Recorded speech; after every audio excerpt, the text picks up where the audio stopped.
Salam warahmatullahi wabarakatuh. Saya Saputra, NIM 21491 akan mempresentasikan UAS Etika Profesi Kesehatan Keselamatan Kerja. Nomor 1. Jelaskan bagaimana prinsip-prinsip ekonomi dapat diterapkan dalam desain tempat kerja untuk meningkatkan kenyamanan dan produktivitas pekerja. Pada dasarnya, prinsip-prinsip ergonomi dapat diterapkan dalam desain tempat kerja dengan cara mempertimbangkan faktor-faktor seperti postur tubuh, gerakan, dan kesejahteraan pekerja. Secara keseluruhan, ergonomi dapat membantu perusahaan meningkatkan kesejahteraan dan produktivitas pekerja mereka, serta mengurangi risiko cedera atau masalah kesehatan.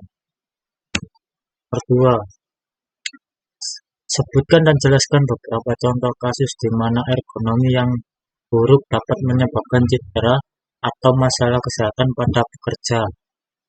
Contohnya, carpal tunnel syndrome terjadi akibat penggunaan keyboard dan mouse yang tidak ergonomis, menyebabkan tekanan pada saraf median di pergelangan tangan. Nyeri punggung, duduk dalam posisi yang salah atau menggunakan kursi yang tidak mendukung dapat menyebabkan nyeri punggung bawah dan masalah tulang belakang.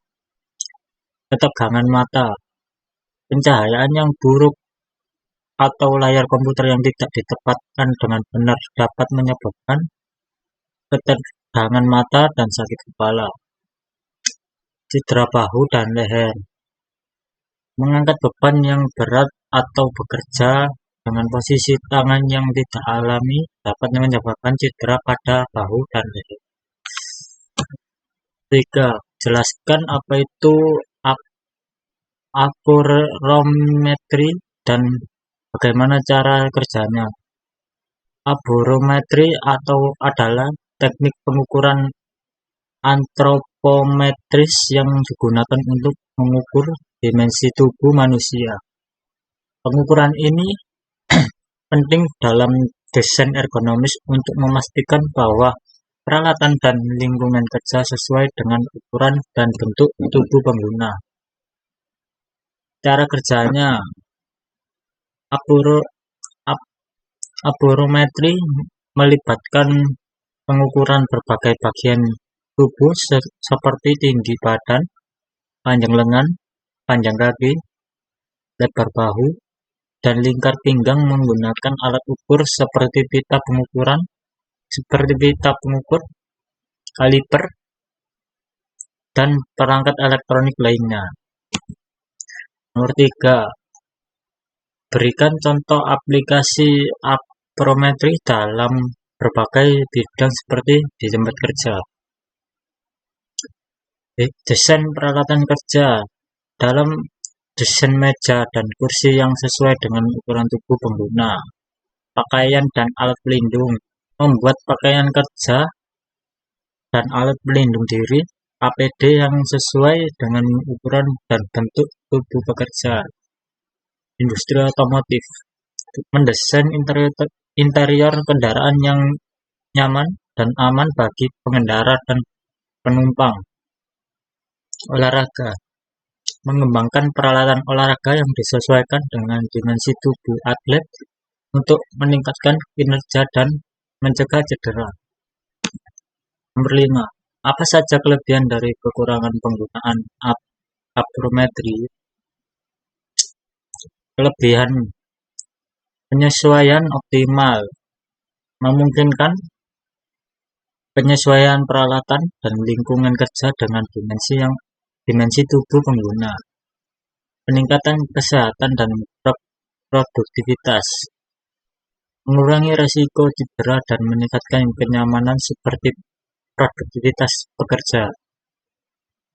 Kekurangan dari aborometri: biaya dan waktu, memerlukan investasi dalam alat ukur dan waktu untuk melakukan pengukuran. Variasi individual. Tidak semua orang memiliki dimensi tubuh yang sama, sehingga mungkin diperlukan penyesuaian tambahan. Nomor 6. Jelaskan apa itu AMDAL dan apa saja tujuannya. AMDAL adalah kepanjangan dari analisa mengenai dampak lingkungan. Adalah studi yang dilakukan untuk menilai dalam lingkungan dari suatu rencana proyek atau kegiatan tertentu. Tujuan utama AMDAL adalah memastikan bahwa dampak negatif terhadap lingkungan dapat diminimalkan atau dihilangkan. 7. Sebutkan dan jelaskan tahapan-tahapan dalam penyusunan AMDAL. Tahapan identifikasi kegiatan melibatkan mengidentifikasi semua kegiatan yang akan terjadi selama proyek. Tahap penilaian dalam dampak lingkungan melibatkan mengevaluasi dampak lingkungan yang mungkin ditimbulkan oleh kegiatan tersebut.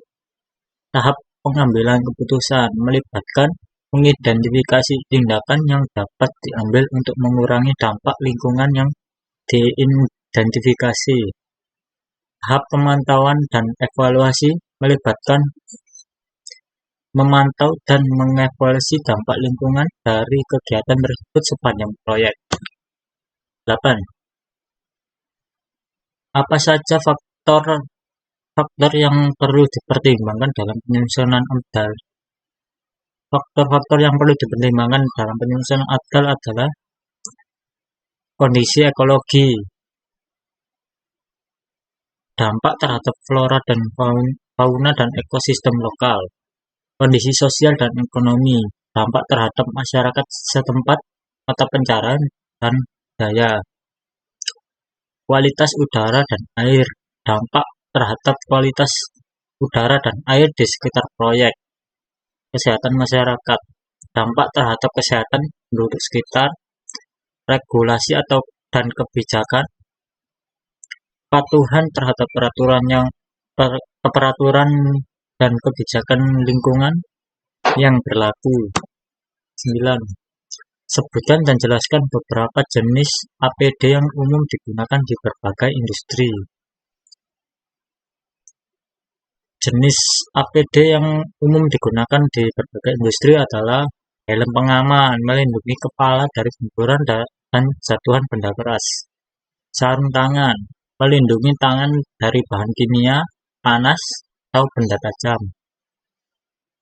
Kacamata pengaman, melindungi mata dari debu, serpihan atau bahan kimia berbahaya. Sepatu pengaman, melindungi kaki dari berat benda berat, tajam, atau bahan kimia. Masker, melindungi saluran pernapasan dari debu, asap, atau bahan kimia berbahaya. 10. Bagaimana cara mengukur kualitas standar APD? Mengukur kualitas standar APD. 1. Memastikan APD memiliki sertifikat dari badan yang berwenang dan memenuhi standar keselamatan yang berlaku. Melakukan uji coba untuk memastikan APD berfungsi dengan baik dalam kondisi kerja yang sebenarnya. 3. Melakukan pemeriksaan dan pemeliharaan rutin untuk memastikan APD tetap dalam kondisi baik. 4. Mendapatkan umpan balik dari pengguna untuk menilai kenyamanan dan efektivitas APD.